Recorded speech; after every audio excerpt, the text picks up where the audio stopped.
Everyone loves to talk about JuJu, right?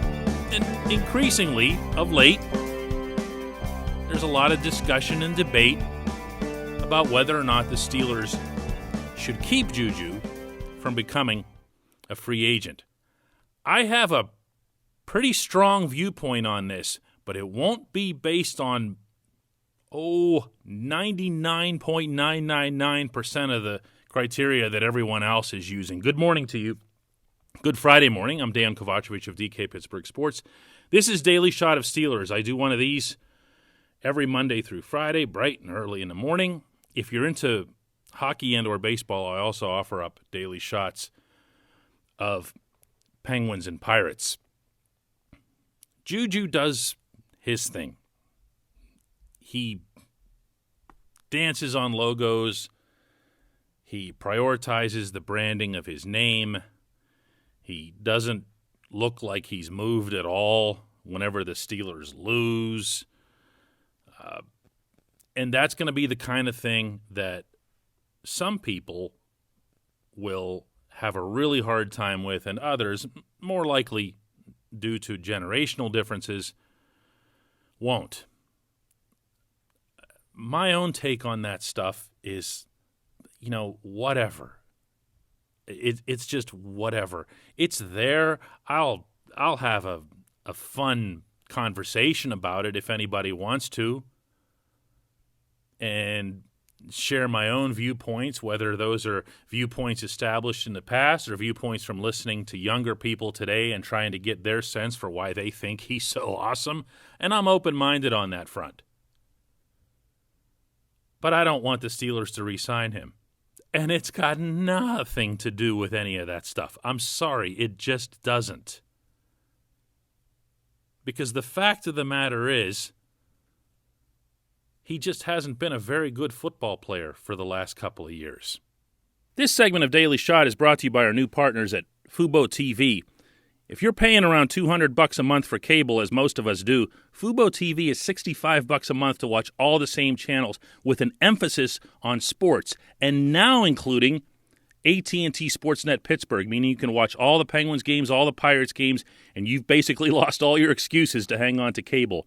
For our listeners only, go to FuboTV.com/DK to get 15% off your first month. One more time, FuboTV.com/DK, 15% off your first month. No more than a few minutes had elapsed from when the Steelers were beaten by the Browns in the playoffs.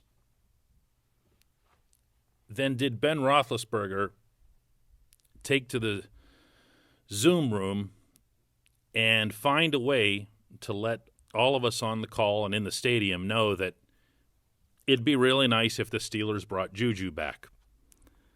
That was a pretty rough day for the organization.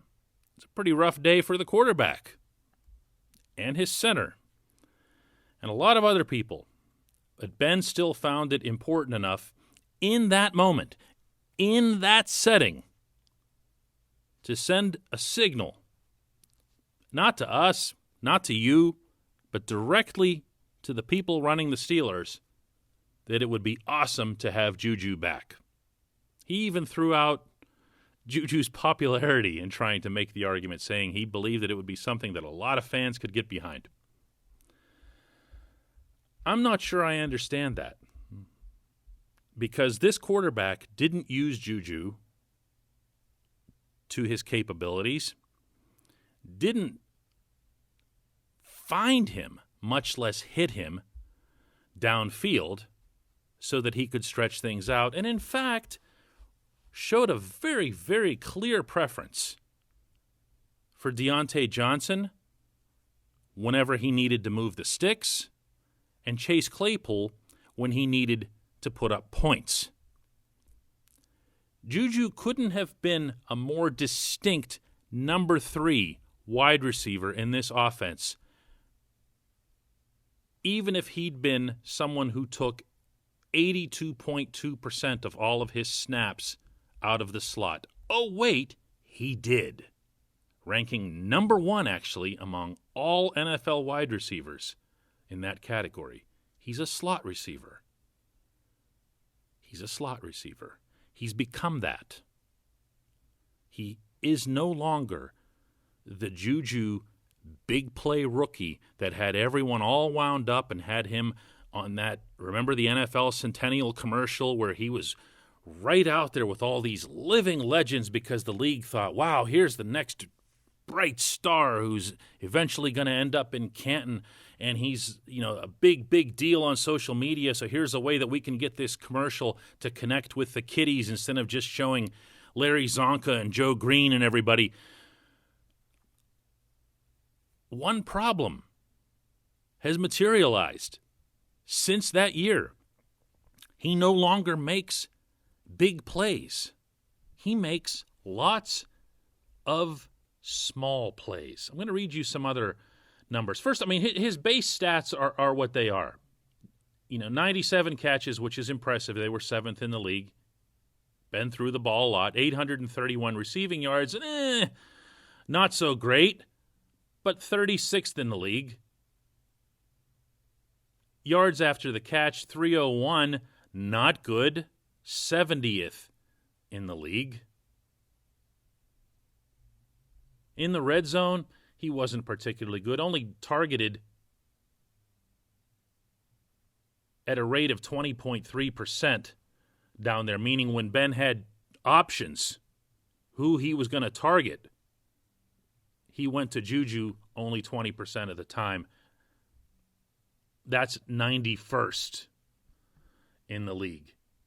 Air yards is another one. Air yards is where you actually catch the ball, from the point of the line of scrimmage to where you catch the ball, regardless of what happens after that.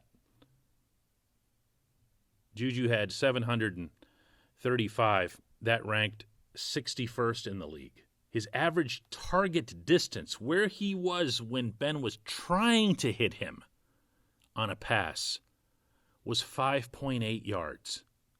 Like from me to you if we were standing like in a coffee shop or something. That ranked 106th in the league. You know how many times he was targeted deep downfield? Not how many balls he caught downfield.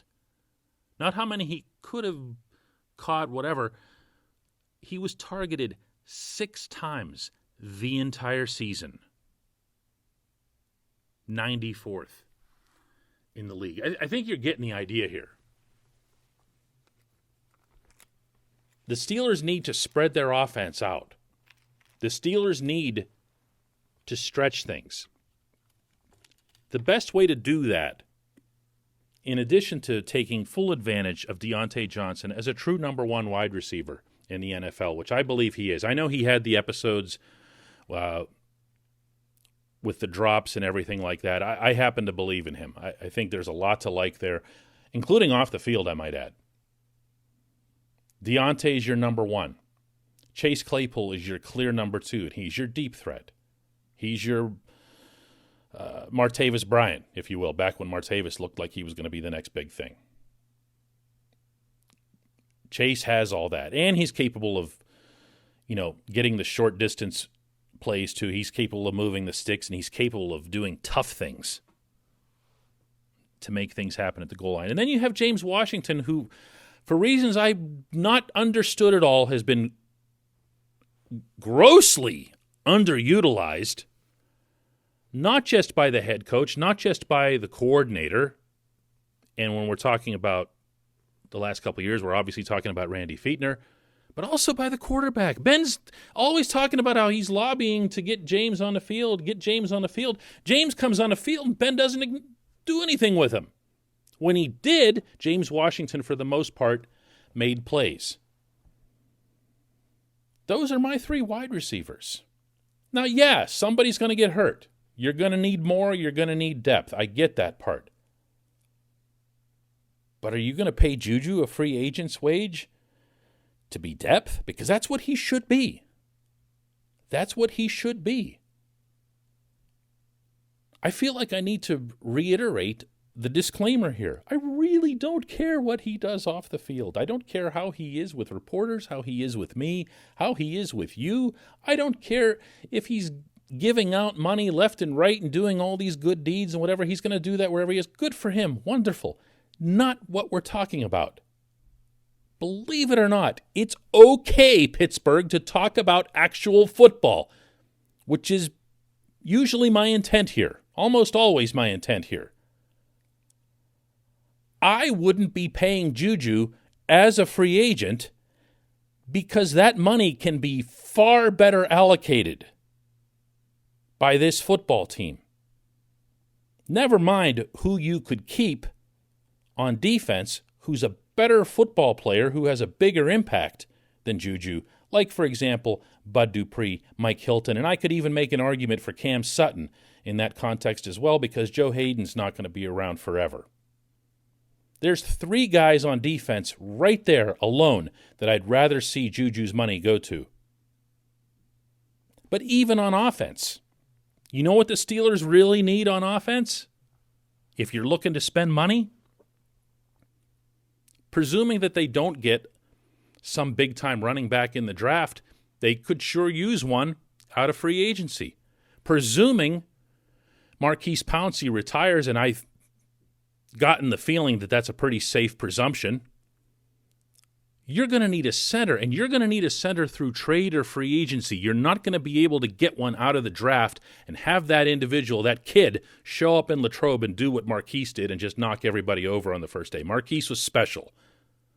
This center class for draft is not seen as anything great.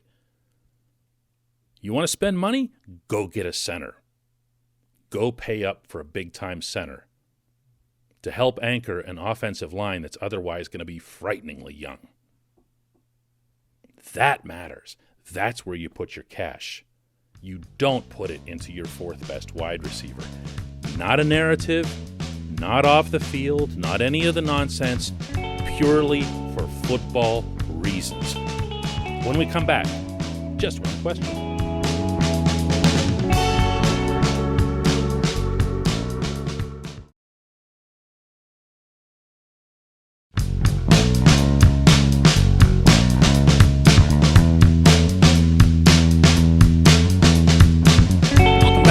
Just one question. If you'd like to leave one, you can do so by visiting DK Pittsburgh Sports. Find the article that encompasses this podcast and leave it right there in comments. This segment of Daily Shot is brought to you by the personal injury law firm of Luxembourg, Garbett, Kelly, and George, LGKG. They represent people who are hurt in car accidents, who need help with workers' comp, who filed for medical malpractice claims. The attorneys at LGKG have been keeping promises in our region for over 80 years. Learn more about them at lgkg.com or by calling 888-842-5454. Today's Just One Question comes from the beautifully named Dr. Blob, who asks,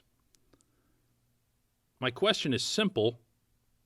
Much attention has been paid to the Steelers' first draft choice. The needs they have are clearly evident, and the debate seems to focus on running back, offensive line, and even whether or not they should draft a quarterback. What happened to the old best athlete available philosophy? Let's say it's the Steelers' turn to draft, and the next 2 or 3 best players left on the board are linebacker, safety, and even wide receiver. What's the best direction for the Steelers to take? Going back to your first actual question within there,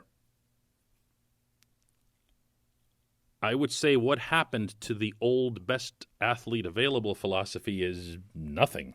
That's very much how Kevin Colbert and Mike Tomlin passionately insist they approach the draft to this day. There are times when that's more lip service than it is reality, and we saw that in particular when they traded up to get Devin Bush because of the dire need at inside linebacker, and specifically an inside linebacker who could do some or all of the things that Ryan Shazier did in terms of dropping into coverage, showing speed, going sideline to sideline, taking out the screen pass and everything else that Bush was getting really good at before his knee injury. But otherwise, when you talk to them, yeah, they end up somehow, magically, with the positions that you need, for the most part. And you end up with a certain pattern of positions that get taken year after year. Just to give you an example, you never want to get through an entire draft without taking at least one offensive lineman. That's like one of those cardinal rules that they have. And you'll see that they'll end up with one, even if it's in the 7th round or the way it was with Kevin Dotson this past year in the 4th. You get somebody that you can add to the organization and just constantly kind of keep that flow moving. This is shaping up as a draft where if they made up their minds regarding a position, it would seem to be the most obvious that they would lean towards center. But as I mentioned in the first segment, this isn't a great class for that. That doesn't mean there won't be a center available to them who'd be right in that area of when they pick. But as you're suggesting here, is that really the way you want to go in that case? Your example here is, well, what if the guys that are on the board, the best guys are linebacker, safety, or wide receiver? Well, that's not optimal. But what are you going to do? Take a lesser player? A player that you yourself or you and your scouts, after years of work that you've put into this draft, are going to knowingly avoid a better football player so that you can, fill a hole for what? A year, half a year? You don't even know where your holes are going to be as a football team. You can think you do. You can think that, but then you show up at camp and somebody has a broken leg or somebody has something, and all of a sudden you've got a hole where you didn't think you had one. Remember the reaction to Alex Highsmith? I mean, a lot of people were excited about Highsmith's potential, and it was cool that he was coming from a small program and everything else. But for the most part, it was, seriously? Outside linebacker? Really? That's what you're going to do here? You're going to do edge rusher? We don't need edge rushers. Well, what ended up happening? Bud went down for the year. The Steelers were 11-0 with Bud, 1-5 without Bud. That's not blaming Highsmith. He played pretty well. My point is he was needed. He was needed. Why did they take Highsmith where they did? Because they thought he was the best player to take there. As I said here, it's not always that cut and dried. My belief is that when this franchise makes up its mind to go first-round quarterback, it needs to do so with gusto.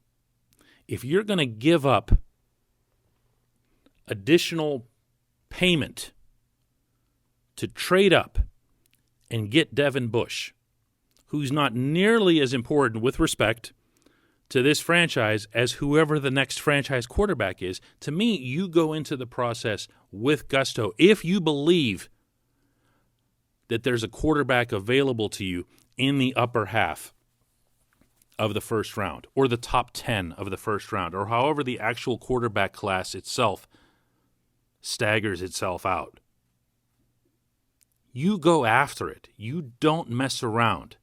Not every NFL team needs to draft a first-round quarterback every year. Heck, the Steelers haven't had to do it since, like the turn of the century. There's generally only a handful that do. When it's your turn to be one of those teams, don't go half-hearted with it. Go the whole way. Go after it.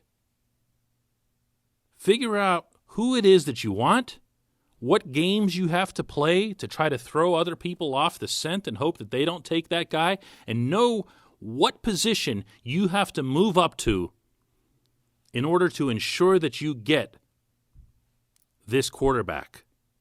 Again, just like Devin Bush, they knew where they needed to be in the draft, in that order, in that first round, to get Bush. They went and they got him. It was impressive. It was aggressive. It was exactly how you'd want your football team to keep building itself. For quarterback, that goes quadruple. So I'm not interested in thinking about quarterbacks that are going to be available to them where they currently are, or a Mason Rudolph type guy, third round, whatever it is. that's not to say there aren't great, even Hall of Fame quarterbacks drafted in later rounds, but scouting's pretty advanced these days, you know? If you're getting Joe Burrow, you're getting Joe Burrow, and you know it. You know, you don't have to wonder about it. The Browns aren't even the Browns anymore when it comes to this stuff. They actually got themselves at least a decent quarterback after about 7 tries in the draft alone.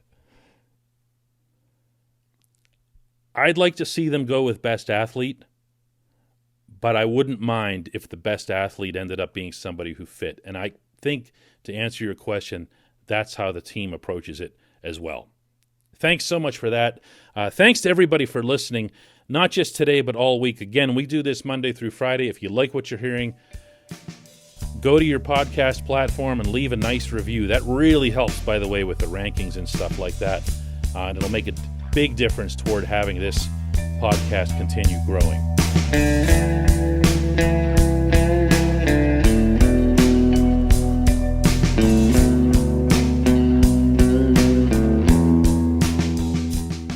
At Point Park University, in the heart of downtown Pittsburgh, they understand there's no substitute for real-world experience and career-building connections. Their innovative curriculum engages students with distinctive experiential learning opportunities. Point Park's pioneering co-op program empowers qualified students to work in full-time, paid positions with their corporate partners while earning college credits. Visit pointpark.edu/works to learn more. Career ready. That's the point. Point Park University. Your front door, your car, your gym locker, your gun. Safety is a habit. Learn more about how to keep guns safe and secure. Visit projectchildsafe.org.